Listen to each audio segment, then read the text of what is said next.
And I'm like, oh, my family was going to say I have arrived. And Taraji stopped the meeting and she was like, first I was the Jet Booty of the Week. I didn't want to say that, girl. I mean, Jet Beauty of the Week. You know, he's the zaddy, he's the this, he's all these sex symbols and all these different things. That is hilarious. No, you got it with that.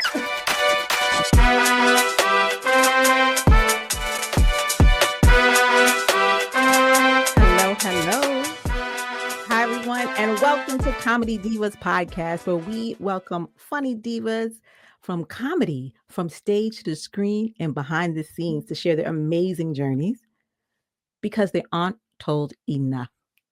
I'm your host and founder of Comedy Divas, Sharon B, aka Sharon Brathwaite. Thank you so much for being here. We have an all-star in the house tonight. We're going to get to her in a minute. But first, please, if you can, like and subscribe so you can hear more stories and bring you more Comedy Diva content. Thank you so much. But we have an old friend in the house, so I'm a little excited. And let me tell you a little bit about her. She's from Cleveland, Ohio. She's a director, writer, producer, author. She's directed for Blackish, Run the World, Goldbergs, First Wives Club, many more. She recently did Clean Slate, Lavern Cox, and comedy legend George Wallace. And she's in pre-production on a new edition project. Can't wait to hear about that. And we have a connection ourselves, but we'll get to that. Please welcome Princess Monique Filmz. Hey, girl, hey. Hey, girl, hey. I'm going to act like I don't know you. Okay. You're going to be really serious. For like 20 years. Oh, my God. Welcome. Thank you for being here. No, thank you for having me. I'm so excited that you're doing this. I love your background. I love the whole Comedy Divas idea. Let's get into it. You've known about it from the beginning, girl. So thank you for your support. I'm so proud of you.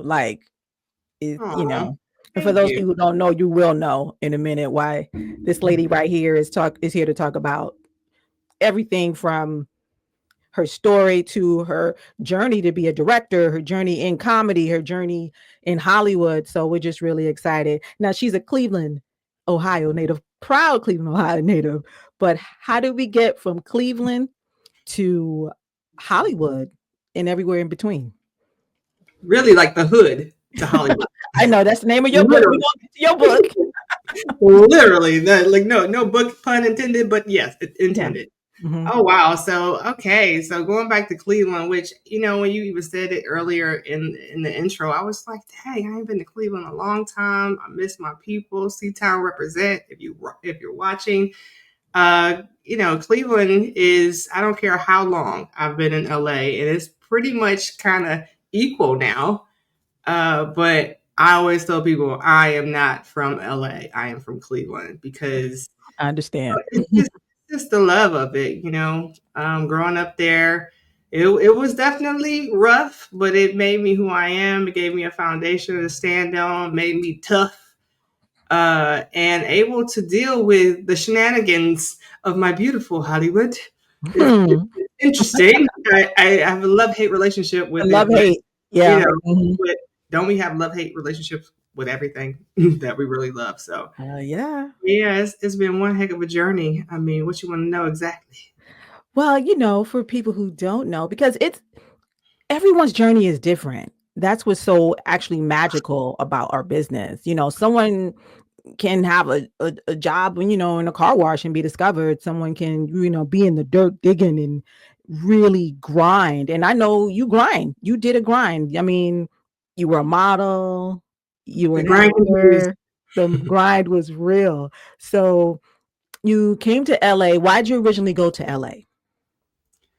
Okay, that's a good question. So when I was younger, my mother was married to a construction worker. So we actually traveled around to a lot of places. LA was one of the places, but I hated here when I was younger. I was just like, I just was still wanted to be in Cleveland at that time. But when I got older and I was in college and I just kept feeling like my life, there was something more calling my life than what I was doing and where I was at. And I one day went to work and ran into a friend of mine and he was like, "What are you doing here? Like, you need to be in LA. You're a star." I was just like, "I am. Like, I should be in, I don't know." But I decided I need to leave Cleveland. Something was pushing me out of Cleveland. So I actually went and stayed in New York for a little while, went and stayed in Miami for a little while. And then I came back out to LA. And when I came to LA, I said, this is where I'm supposed to go. So, and I wanted, I did model. So I was like, what's the next thing to do? Was to be an actor. So it was like, I'm going to go to pretty much LA or New York. And it was cold in New York than Cleveland. For sure. The weather definitely got me. And so I came to LA to pursue acting. I just want to, because I know so much about you, I just want to give you some of your props because you did some legendary stuff as a model. You were a Ebony, is it a fashion fair? How did you do it? Ebony model? Because you traveled the country. First, I was a Jet Booty of the Week. I didn't want to say that, girl. I mean, Jet Beauty of the Week. But people don't understand that was like an honor to be a Beauty of the Week. Be on the sales of gel sales, like posing. Trust me, when I first came to LA, I just so happened to meet the photographer who shot for Ebony and was like, "Oh yeah, you totally can be in it." And I'm like, "Oh, my family is gonna say I have arrived. I have become a Jet Beauty of the Week." And from there, I decided, Ebony Fashion Fair at that time was the place, and so I applied to be an Ebony Fashion Fair model and ended up getting chosen and going out there. Is that when you got that honor in Cleveland? Is that when you were? When I went back to Cleveland, it's like, Cleveland, we don't play about our people. So if you do something well and if it's positive, we are going to celebrate you. And when I came home, they showed up and showed out for me, and so it was a very proud moment. So what day was that? What is the official day? October 24th is Princess Monique Day in Cleveland, Ohio. Listen, we gotta shout it out. We gotta give you your props. It's a beautiful thing. Do something on that day. I really, really do, because it's like, how many times you get a day, in your city. I definitely, that's a goal. It's on the list of things. That's an honor. Yeah. Yeah. So, like I said, it's a journey. Like, we've all had so many jobs. Let's talk about some of the jobs you had, other jobs you had on your way to success in Hollywood. Well, Wendy's and McDonald's and Olive Garden, like, what jobs? One thing also we both have in common too, getting that grind, trying to get that union card is doing background work. Yeah. Oh yeah. Yeah. Oh yeah. I every time I direct an episode, I always go into extras holding and tell my story and talk to people and let them know, like, if this is something you desire to do as far as being a director, that you can do it. I actually have done it. And so I try to make sure that they are not disconnected. I used to feel a disconnect when I will see the producer and the director. Yeah. Like, oh my God, they're so amazing. They're so, but they got a journey, and they had to do, I just wanted to be on set. So anything I can do to be on set, I was a stand-in. I was an assistant to many, many directors, Chip Fields and Bill Duke and so many people. Whatever I can do to get on set and be around it, I was there. And that's what I want to encourage people, and people like, how can I get in? There's so many different ways to get in. Don't be discouraged, because you can go from being like, I did seat filling at one time at award shows. You know what I mean? It's like, rubbing shoulders with the stars. And I don't know if it works anymore, but that was a good way to get to the award show for free. All you got to do is make some friends, you get into the after party. Yep. So there's a hustle. I know there's a different kind of grind today, but there was a grind that we had that really gave us a lot of experience and help us, like you said, make connections. And you're the queen of connections. That's one thing I give you props for. This is the most networking person I know. You are networking fool. Like, it's so impressive. Your roster of people that you network with and stay in touch with, and can call up and come through for you. So that's a testament to you too. So I appreciate that. That's awesome. An area that I always feel like I can improve in, and I always feel like I'm not great at. But thank you. I'm going to receive that. No, absolutely. And it's so nice because, like you said, everybody comes to Hollywood for a dream, whether it was modeling or acting, and then there's a pivot. There's some way. There's a aha moment, as Oprah would say, that you move into another phase or another place in life, and you became a director, which is huge. So, what did you have a light bulb moment to start directing, and what made you do it? And what were your first? What was your first project? Really? Like the first thing I ever directed? No. I'm like, Of course, these people are like, what's wrong with these girls? They just click into the Valley Girl. That means that there's a common thread here. that's what I mean. Okay, so we're going to start with that. Okay, so I would say this. I have two moments that I knew I needed to change or make the shift. I was in an acting class. I was in Chipfield's acting class, and she was actually not there. We had like a substitute teacher, Richard Lyons, and we had to do this deathbed exercise. And I, was acting and I was crying and all these things. And someone else did an exercise and I just kept crying. And I just had this epiphany in class. Like, I'm not really supposed to be an actor. I'm supposed to be a director because I can see how these scenes are supposed to go. And I would help people on the side. And Chip, she took me under her wing and was like, she took me on different sets and let me be her assistant. And after about a year, she was like, you need to direct something. And the very first thing I directed was a short film called The Call, written by Sharon Brathwaite.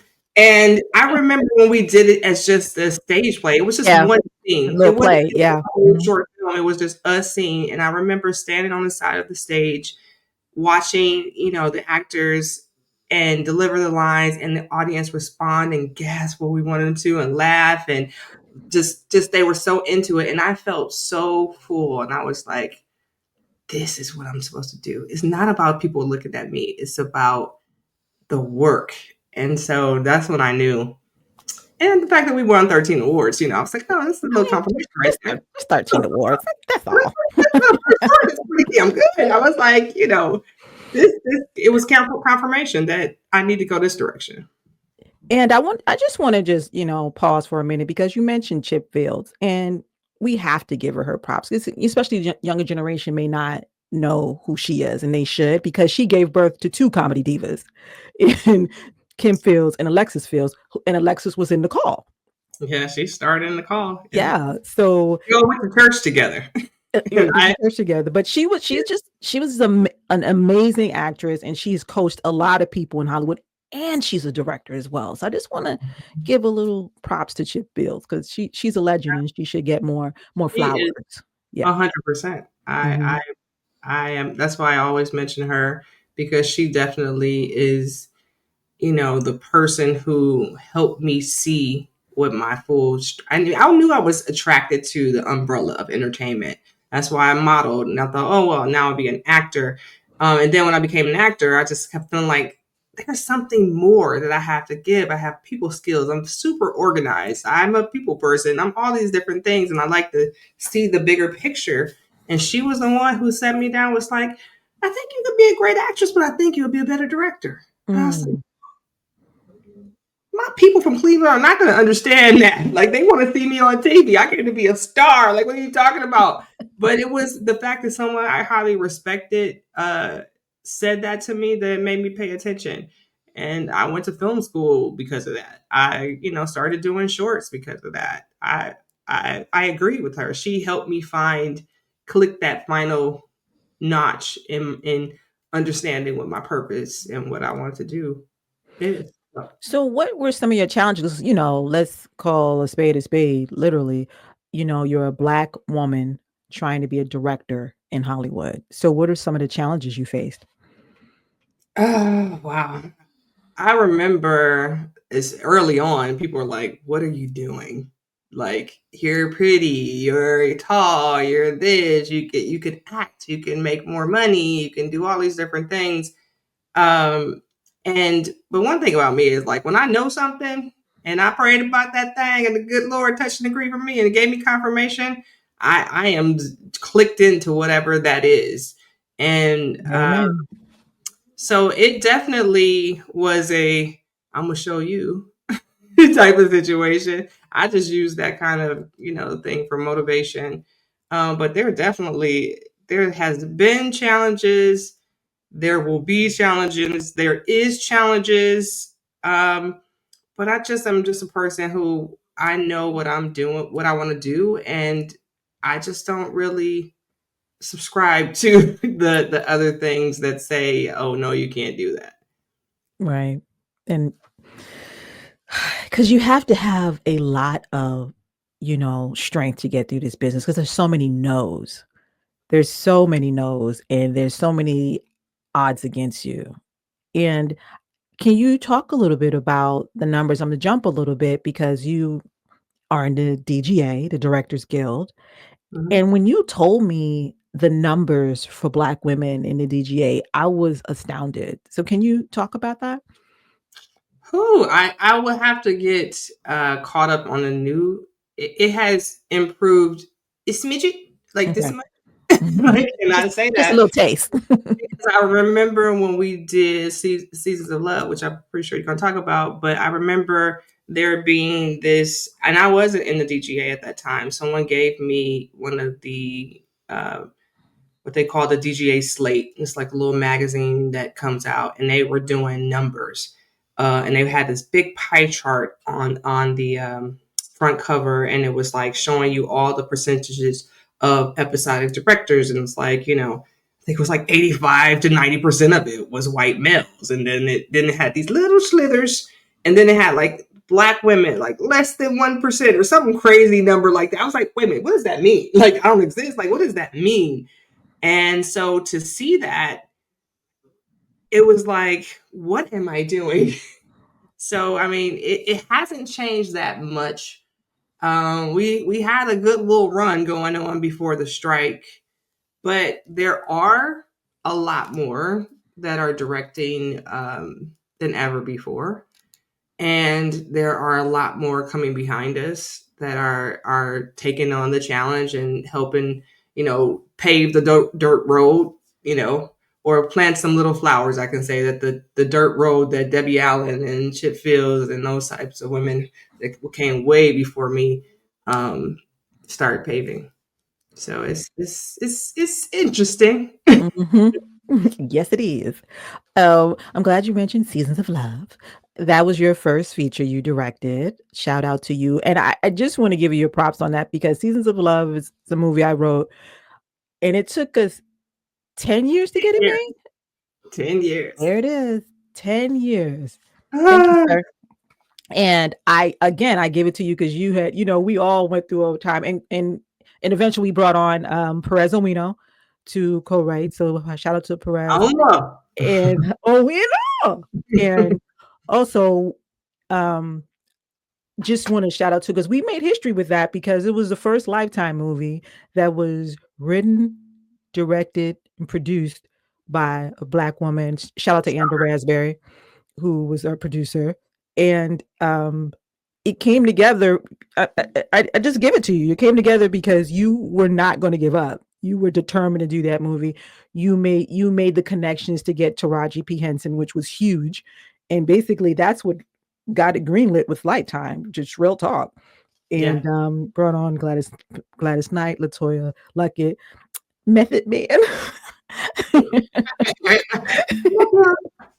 and Look, shout uh, out to Taraji, yeah, because one thing that she did that I never ever will forget, and I always say that I'll always be indebted to her. And she gave me the blueprint of what I'm supposed to do for other Black women. Taraji was managed by the same manager that I was working with, who actually brought the project to her. But when we went to Lifetime and sat in the office, I had no credits outside of like, PSAs, commercials, and short right. films, maybe a music video here and there.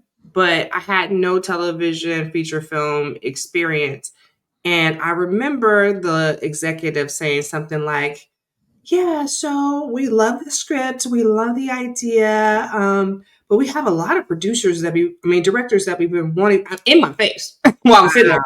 We have a lot Wow. of directors that we have been wanting to work with for a while, who we also think would be who we put their names in the hat. Is that? yeah, the names in the hat Mhm. to work with. And Taraji stopped the meeting and she was like, "This is my director, and this is who's doing the movie. And I come attached with this director. There is Woo. no conversation that we need to have about directors." And I was just like, and then Queens supporting queens. I love it.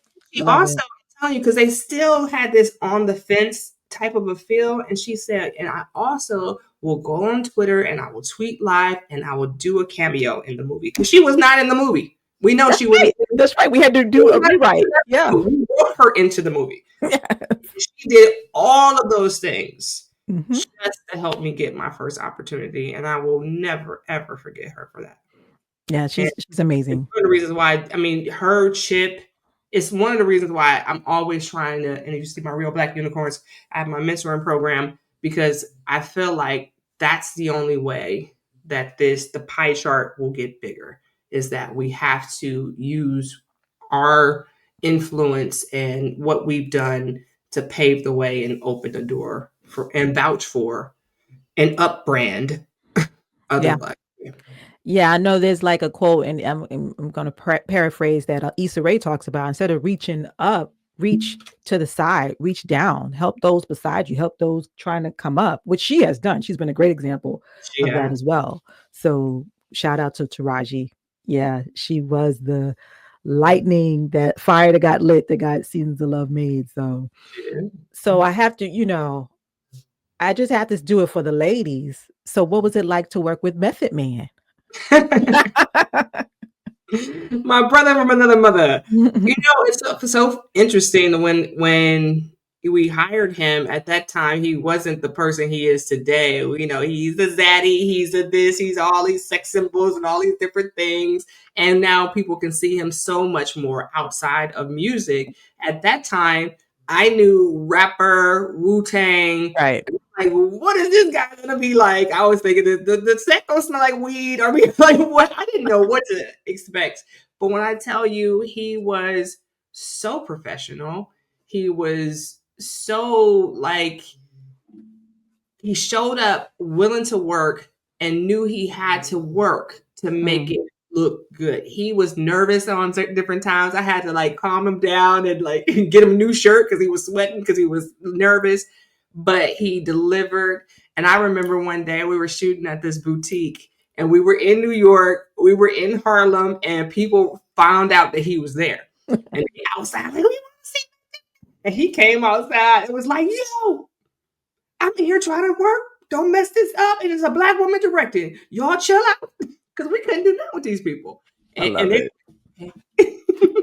he's like, I'll take a picture with y'all in a minute, but let me do my work. And on my break, I got y'all. And they calmed down. Because if it wasn't for him, like, it was security and everybody outside trying to get these people to be quiet. They would not. All right, Mr. Method Man. And he's come to be a great friend and a great man, and he's dope. And I'm so happy I got to work with him in the early days, and I'm gonna get to work with him again. We'll talk about that project. So there's so much to get to. Let's jump to now again, because I know your story. So you had to prove yourself and you did your feature film, but I give kudos to you because you were like, I got to get into this television bag. So you went and did the Disney program. So can you talk about that? And I know it takes some people forever to get in. Did you get in? I think you got in the first time. I may be wrong. I'll let you tell your story. And then what was that like? And what did it do for you to get into the television world? Oh, the ABC Disney directing program it definitely it changed the game for me. And at that time, we knew TV wasn't what it is today. So when it started to really explode, I had been applying for that and so many other programs for years and years and years and years. And I always said, I even tell the girls that I mentor, this is like working a muscle and putting something positive out there into your career. So when I got the call that I was a finalist, I was like, did I apply? I didn't even remember and I did not apply. The year I got in, I had applied so many times that I was in their database and they were looking for something very specific and they went through the database Because I think I submitted 6 times, and I submitted Seasons of Love, and I would just recut it like it's a new film. It was the same film. I kept redoing, and they called me, and I was just like, did I apply? I didn't apply that year, and I Wow. ended up doing the interview and got in. And Like it my was mom would say, that's divine order right there. That's divine order. But you got in. I'm sorry. no, I'm saying I got in, and it was like I said. I would say the best part of it is definitely getting in. But I would say this before I tell you about the experience of it. I was in Atlanta when I did my Zoom call. So I was in LA doing everything in person. So I didn't know who the finalists were. I didn't know who anybody were. But when I got selected and I came back to LA, it was 15 of us. And when I walked in the room and I saw everybody that was in the program, I kind of got pissed off. And let's be specific. This was a diversity program, right? An equity and inclusion program. Before DEI. Yeah. Yeah. I was the only Black woman. And I looked around and I said, oh, okay. I said, and usually when I get pissed off, it's a good thing. Because I'm like, oh, okay, I'm gonna be the first one to get my episode. I'm gonna be the best I can possibly be in this program. I'm gonna step up because I need to make sure that they know that people that look like me can do this job. They can do it well. And I'm gonna be so good that they're gonna want more Black women in the program. Out of the 15, it was just one. It's a 2-year program. But outside of that, the program helped me connect a lot of dots that I just had not connected with, learning how to network, with knowing how to break down a script. It was excellent. It is still the best directing program out there. I'm not sure which one still made it since the strike, but I know the Disney one is Liz Kelly, who is over there. But oh my God, it was a great team before Liz came, but Liz is taking it to another level. She's championing for people, and she's not just, oh, you be in our program and then when you graduate, we're done. She's constantly trying to help people get opportunities or make connections, and that's what it takes. Because I love teaching people what they may not know. You were saying, oh, what is it to break down a strip? What is it to shadow somebody? What are some of the other opportunities they showed you in that program? At shadowing, how many people have I shadowed? It's been so many I can't even count anymore. But it's part of putting in the work. Some people are like, oh, you just did that and you did that and you got it. And it's like, no, there's other levels to this. There's other hustles to this. Yeah. No, I went and sat on so many. What is it to shadow? I don't want to assume people know. I would say this. What I also learned in the ABC Disney directing program is that even though I was on set with directors and shadowing, I didn't properly know how to shadow it. And it is an art form to it. Like, you should shadow like you're directing the episode. So much so, like, I have been on shows, Our Kind of People, for example. I was on the show shadowing Jeff Bird when the director after him fell out. And because I was there, I stepped up and got that job. Hey now. Because I was prepared like I was directing the show. So that's what you have to do. You have to go in there like you're the director. Of course, you don't talk to all of you, sit in the meetings and whatever, make your notes and figure out maybe you would do something different than the director, which is fine. So just specifically, shadowing is when you literally follow a director who's directing on a show. Mm-hmm. I just wanted to get the term, or a movie. Yeah. Mm-hmm. And you literally, we like to not say shadow anymore. We like to say observing director. Okay. Because it's a different mindset. Because you're shadowing, you kind of feel like I'm in the shadow of this person versus I am a director and I'm observing another director in their process and I'm going to do my process at the same time. It gives you a different sense of responsibility and how you should show up. So for our aspiring comedy directors who may want to someday do that with a director, so if they are approaching them, don't use the term shadow. I would like to shadow you, or no, you can, but I would say have the mindset. Okay, of an observing director, because it just gives you a different. walk, like when you walk on set, and people notice the difference when you walk in, like, oh, I'm just here shadowing this person, versus I'm here observing this director and I'm also a director, and I'm going to be eventually getting to this position. You just operate different. Okay, gotcha. I mean, you should be still, humble and not saying nothing pretty much until you're spoken to, and not ask any questions until you say it's a good time to ask a question, or ask after the person is not in front of all of the department heads and things like that. Now you make me want to write this book I've been talking about writing for a long time, called The Art of Shadowing. Well, we can edit this part out so people don't know. Don't get the ideas. No, it's a lot. I mean, you have to break that down. I mean, I can break it down to pre-production, production, post-production. It's a lot more extensive. This is more of a general idea. I'll mess it with you. So you did, you did some projects with even like the seasons that had some comedy elements into it, but you then made the leap to directing sitcoms. How did that happen? Well, that's where I earned my legs, as far as all the shows that I shadowed on before I even knew I was supposed to be shadowing as an observing director. Was all comedies. My Girlfriends, The Parkers, One on One, all those shows back in the day, the WB shows, UPN shows, Steve Harvey show, all those different shows that I was on, they were all comedies. So I knew comedy actually more than I knew drama. I just happened to get my first opportunity in television as a drama. And what's the difference between directing comedy and drama? It's like saying, what's the difference between an up-tempo and a ballad? Okay. Both songs, right? They're both songs. Right. They just have different rhythms. And do you have a preference of the kind? Have you done multicam? Yes. Do you like multicam or single cam for comedy? I personally prefer single cam. I grew up in multicam. All the shows I named was multicam, so I had to get that underneath my belt. I did a show called Bunked, multicam. But I like multicam, but because I think the ultimate goal for me has always been features and theatrical. When I do single cam, I can do a little bit more of that in that space. But I like multicam. I think, and I'm so happy that multicam made a comeback, because for a minute it went away. Yeah, a lot of shows, and I'm hoping that won't go away. I love the whole reboots of it because they're still funny, they're still nostalgic, and those are the shows that you can, there's a formula, there's a system.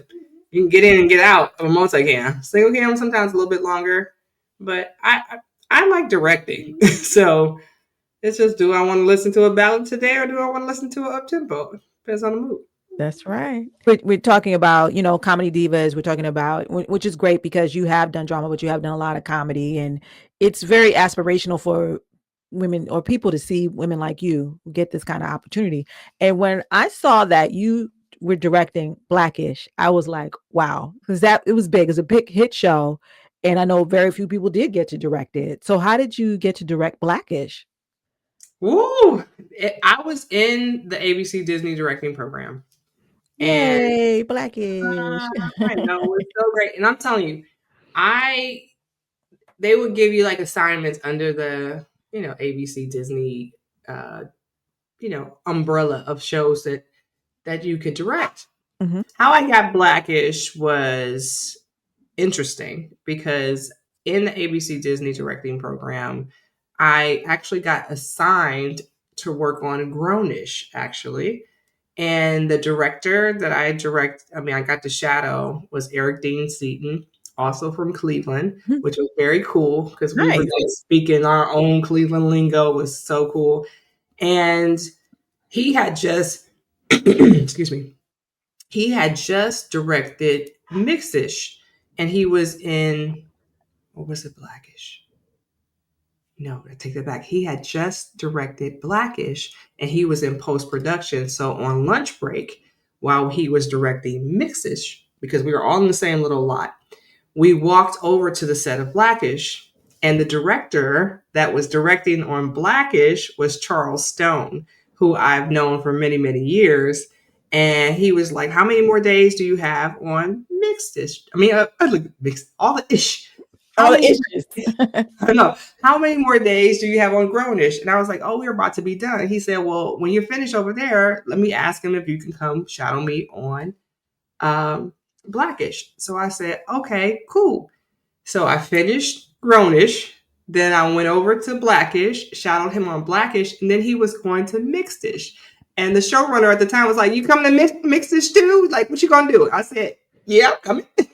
So I ended up going to shadow that same director on Mixedish, and I was over there for so long. Like, I was over there because each show is about 3 weeks long.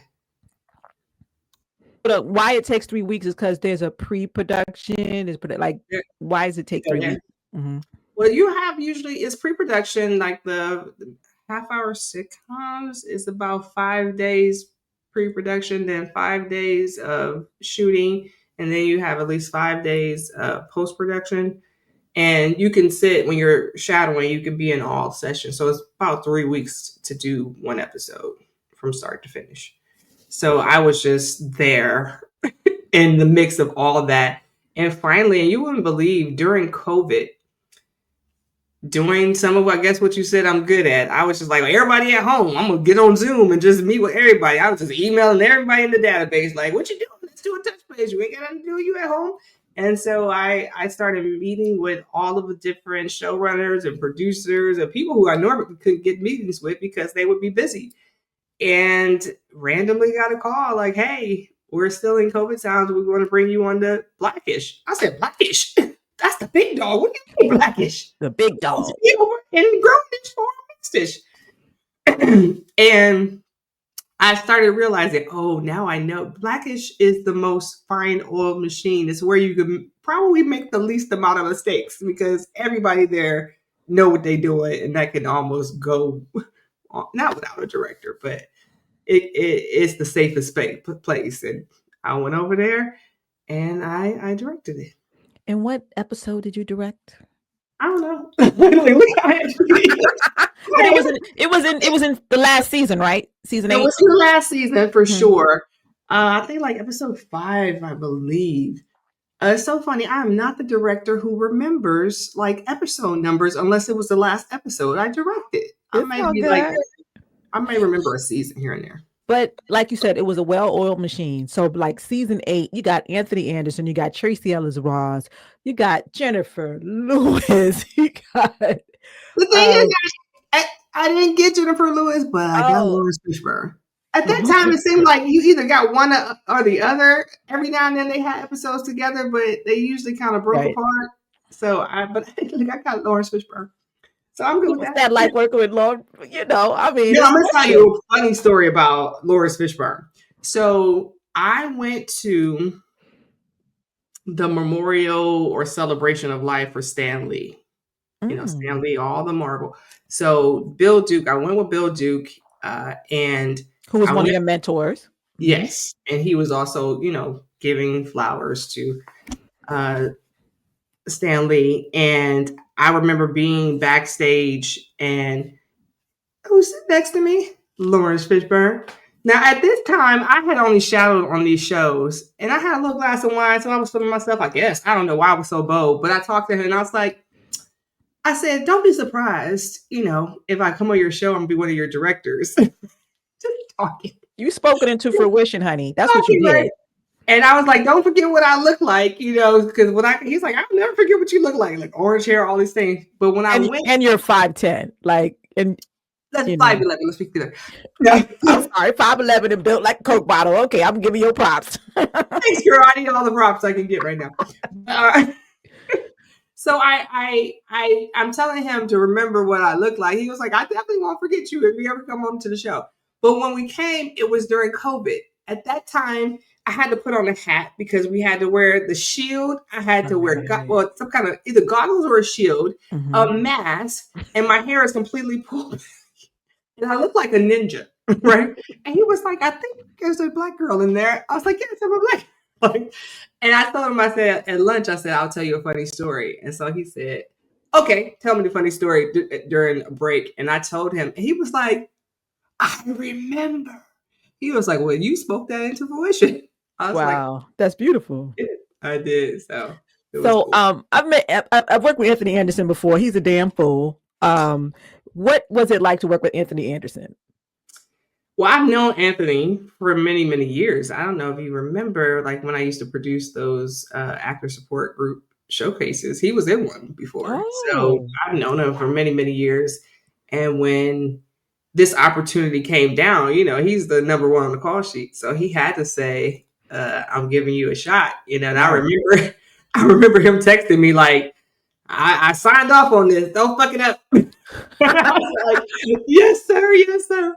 But working with him, he actually, was supportive. He made it easy for me. He made sure, like, even like I got some pushback here and there from a couple people, and I saw him like, listen, we all had to start somewhere. We supposed to be supportive. I heard him giving the pep talk to somebody, and I was like, dang, he really got my back. That's dope. And That's then awesome. I have a signed copy of my actual script, and he wrote great work on it. So I was like, oh, you That's know. awesome. You worked also on the Goldbergs, was another, in studio kind of situation. But you worked, not then, but one of the things you worked on was Run the World, which was shot in New York. And You missed shout that. out R.I.P. Run the World, because they should have gotten another season. Mhm. That's a different kind of beast for you to direct, because it's in New York one, but it's a lot of locations as opposed to being mostly in the studio, correct? Oh yeah, absolutely. To me, doing Run the World was like doing Seasons of Love again. It felt very cinematic, and I could be cinematic because we had such a beautiful environment. And you gotta shoot it. I'm not shooting real inward. I want to see New York. I want to like. I was really in New York shooting this stuff, not like Atlanta for New York. No offense, Atlanta, but I like to shoot New York for New York. And so it was great to be on the streets of New York again and feeling like a real filmmaker. It's something about New York that make you feel real legit. They say, New York, it's its own character. It's one of the stars of the project when It you is. film in New Every York. time I go there, I be like feeling like I'm walking around in the set. I'm like, this is a movie. I'm not. I'm inside the movie right now. Because New York is just so scenic. Just like one neighborhood can look totally different from the next, literally totally different, totally different. So it's like Yeah, you can get a whole different vibe and energy yeah. from each one. You also worked on a fan favorite of First Wives Club. What was that? Did that feel a little different? First Wives Club was cool because I lived in Atlanta. It's so funny. I went to Atlanta from LA, lived there for 6 years, thinking, oh, I'm gonna get more opportunities, because I'll be a big fish in a little pond because I got all the knowledge and I have experience from LA and I'm gonna live here. Got no jobs in Atlanta. Soon as I moved back to LA, start getting jobs in Atlanta. It was weird. So, but it was cool to finally work there and be able to drive myself around, know exactly where everything is, know where to eat, and work with Jill Scott and Tasha Smith and Essence Atkins. I mean, it was fun. I had a good time on that show as well. I know you have so many credits, but we have but so much time with you. I want to talk about Clean Slate, because that's when you're one of your latest project, Clean Slate. It just premiered just a couple months ago with the Right. legendary George Wallace and starring Laverne Cox. I am mourning Clean Slate right now because it did come out in February. It was an amazing experience, amazing show, but we did not get a second season. So I'm still kind of feeling some type of way, but the experience was everything. Another crazy story for me.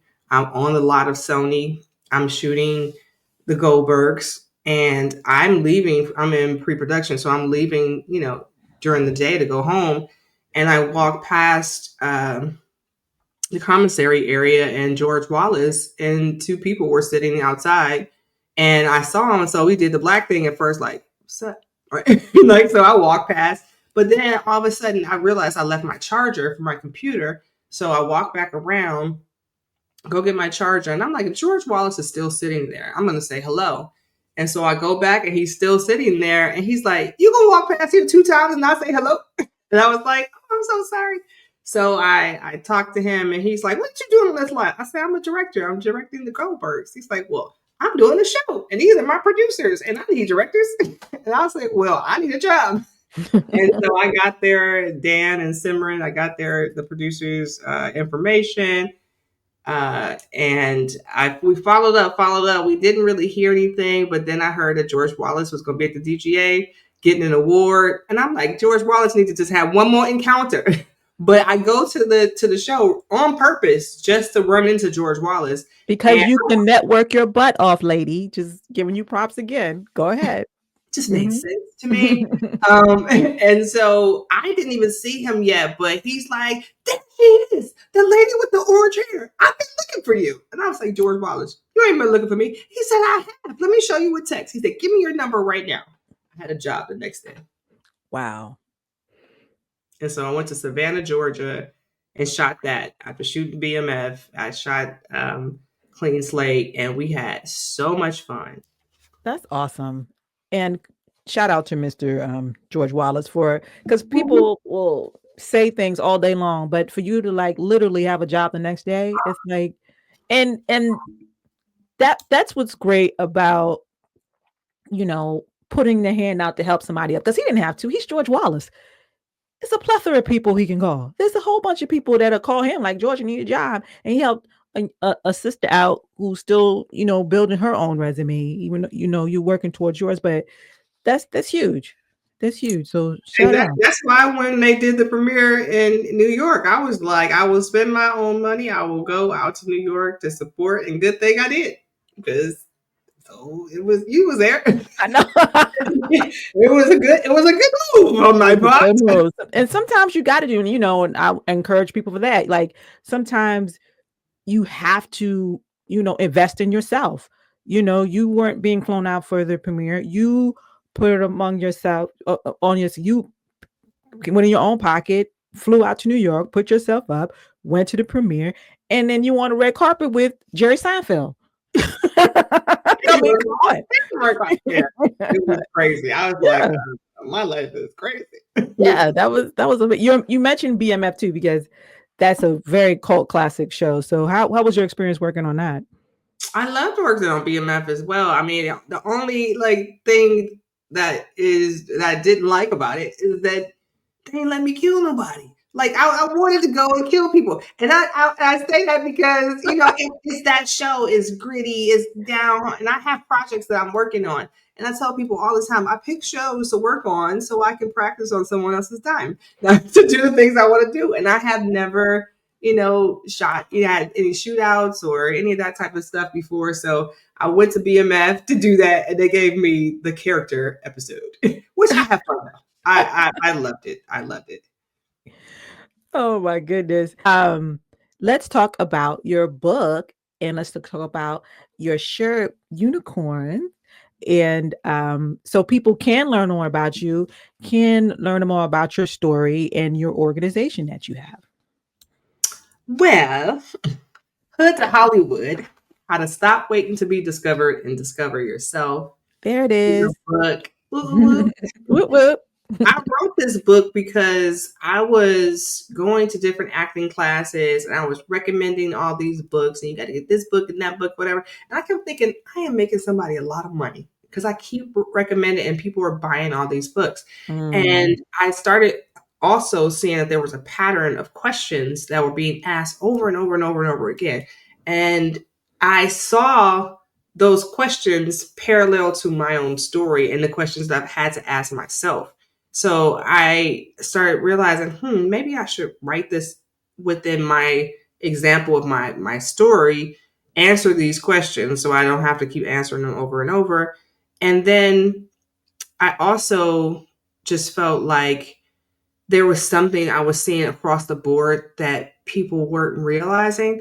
And it was like, I want to be discovered. And I if I just get this opportunity, I'm going to be this, I'm going to be that. And I started realizing it has nothing to do with anybody else or any opportunity I didn't become successful until I realized that for myself, that I had to stop waiting for other people to give me opportunities, to give me shots, that I had to discover for myself what what that was. That's when I started realizing that, and I was like, people are not getting that. Stop looking outward, look inward, understand who you are, what your purpose is, and also understand if acting, directing, writing, whatever it is, it really what you're supposed to do?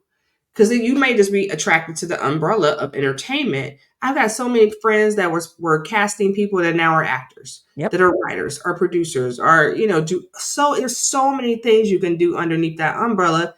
Like, you might just be attracted to, but you got to find your space. And so in my book, I help people go through exercises to really, call your family members and say, what did I do when I was a kid? Like, stuff that you don't even realize about yourself, and start understanding who you are and what you do naturally. And then you can, position yourself within the industry.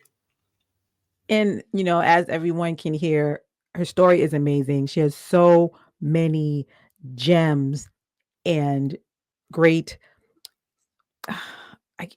story or just journeys that she has gone through in this business. So I would just encourage you to get the book because it's incredible. And one day she's going to make a movie about it. I know that. So where can people buy your book?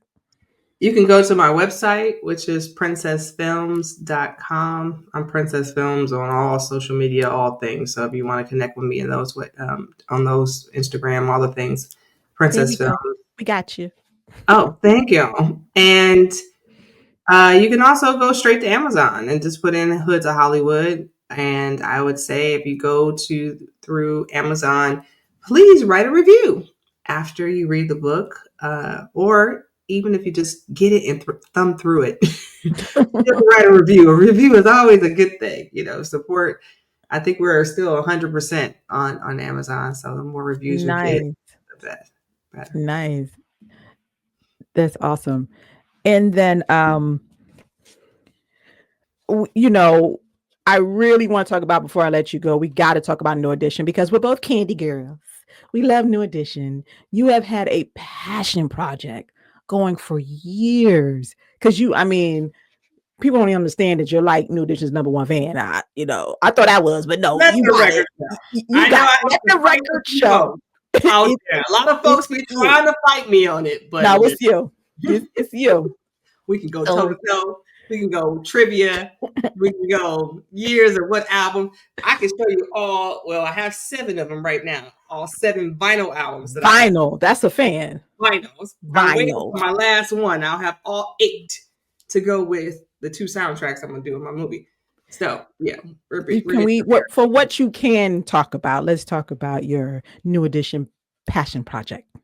Well, what I will say about it is that, similar to Hood to Hollywood, there are certain things that I remember.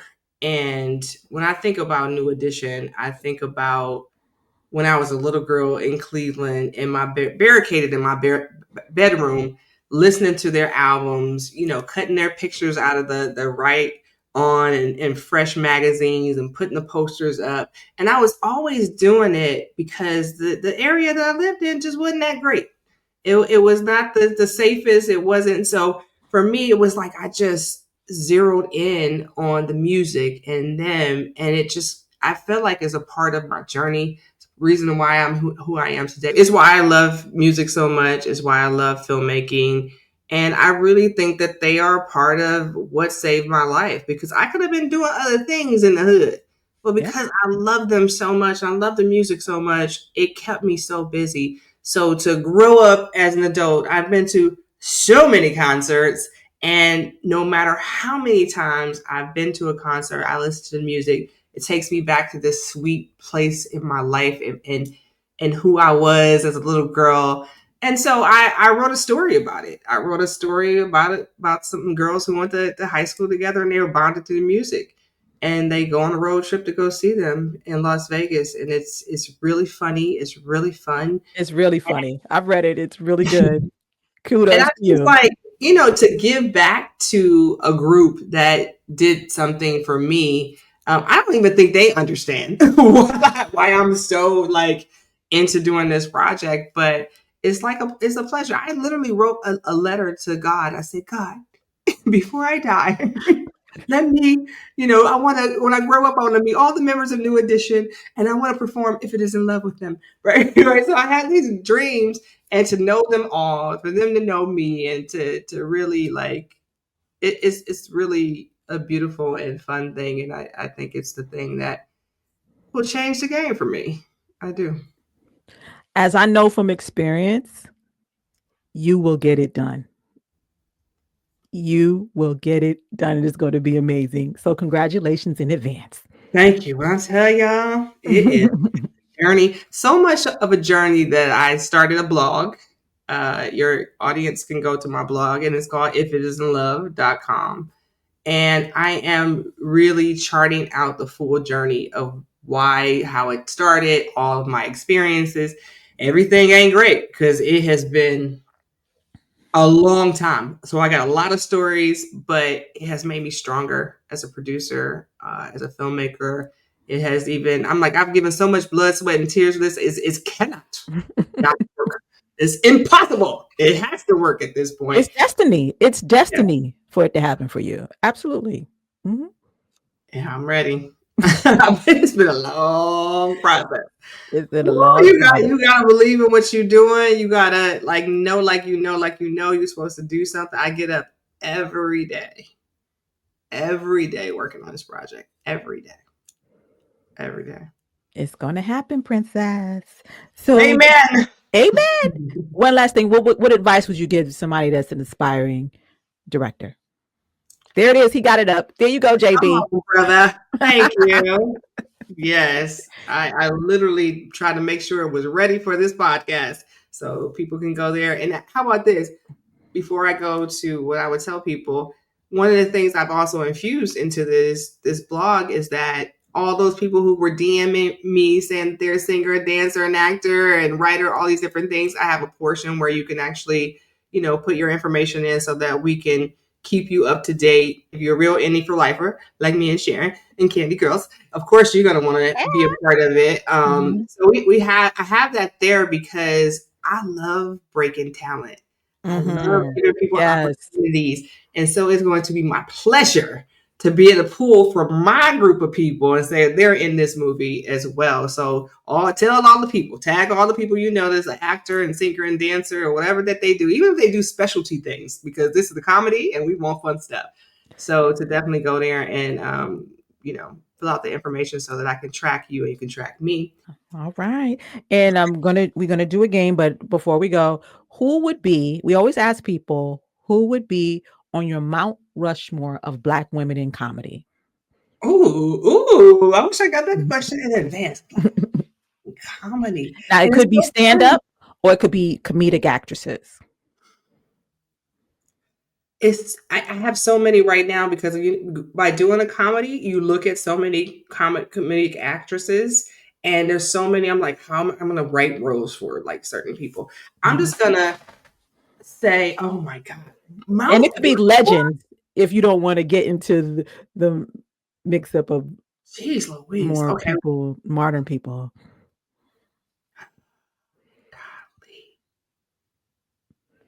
It's certain people that pop into my head, and it's just because I have been looking at them. How about this? Can I do the ones that I feel like people don't always say? Sure. It's whatever you want.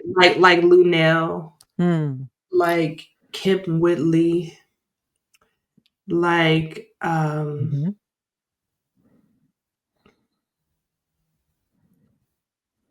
Sherry Shepherd. Yeah.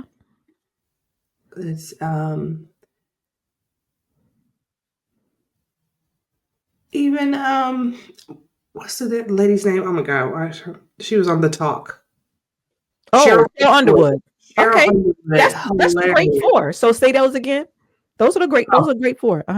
Kim Whitley, Sherry Shepherd, Cheryl Underwood, and Lonnie. No, not Lonnie. I was going to say Lonnie, but Lunel.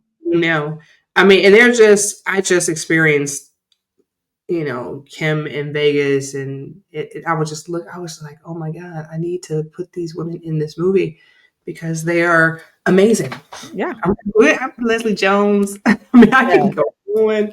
My brother is like the biggest Leslie Jones fan. He's read her book. He just adores her. And she is. She's a beast. Because what she did on Saturday Night Live, they weren't ready. A beast. I wrote a role for her, and no one else will play the role. No one else. And no one else. You know, we can tell it was written for her. Yes. And no one else can play that role. I'm a good writer, but I just study her and I just am mimicking her. And I feel like I'm just giving you the playground in which you do what you do. Do what you do. Let her do what you do. That's what you do for the great ones. Like, this is just a blueprint. You gonna build the house. Just build your own house. You in this scene and this is what's happening. Go. Yeah. Right.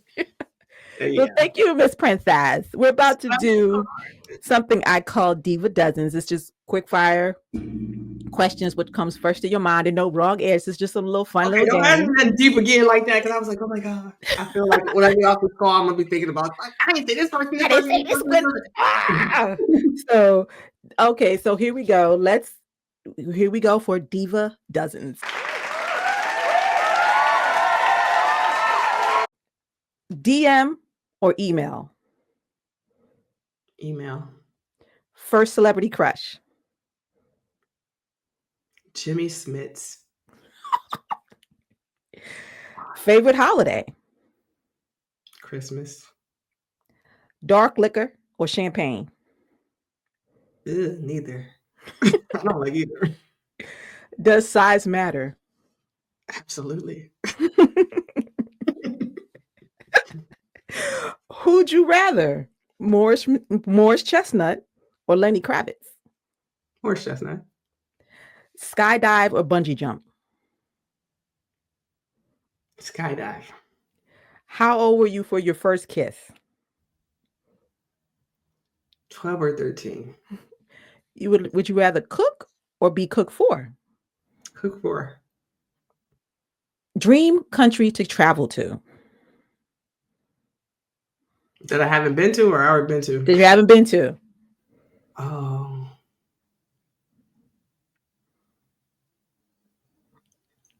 Dubai. Okay. When we going? When we going? There's so many. I have a bucket list of ones, but man, do I love France. But go ahead. If you could be one of these people for a day, who would it be and why? Tyra Banks, Naomi Campbell, or Iman?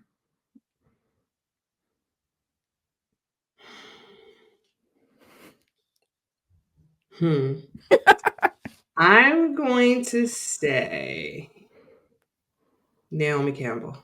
And why? To walk like that down a runway, I know, still walking, right? I've been I ain't never walked like that before. Like to be like she's nobody's ever walked like that. No, I love Iman though, and I mean Tyra, you know. Yeah. We know that was a little fun question because there's a little Tyra. That's why I said Tyra on purpose. I was messing with you. Well, thank you so much. This was amazing. Thank you so much, everyone. Follow Miss Princess Monique. Look out for her projects coming up. Buy her book. Go to her blog. We'll have it all. We'll have it all in the description below. Thank you so much, Miss Princess Monique. Thank you, my friend. Thank you. And all the girls who want to be directors, Real Black Unicorns, you can look us up. We're a 501c3. And my motto is African American female directors do exist. And I'm here to help the next generation. Awesome. We're going to put that in the description as well. I'm going to put all your information. I got stuff. I got stuff. Sometimes I forget until I sit down and do stuff like this. I'm like, dang, you'd be doing a lot of stuff. Yeah. most. Congratulations. Well, thank you.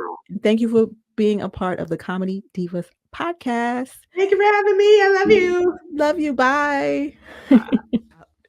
Thank you so much, Princess. That was a great talk. I hope it really inspired somebody, because here at Comedy Divas, we want to show you divas in all walks of life in comedy. So thank you for tuning in, and we'll see you the next time. This is Comedy Divas. I'm Sharon B. Girl Talk. Bye.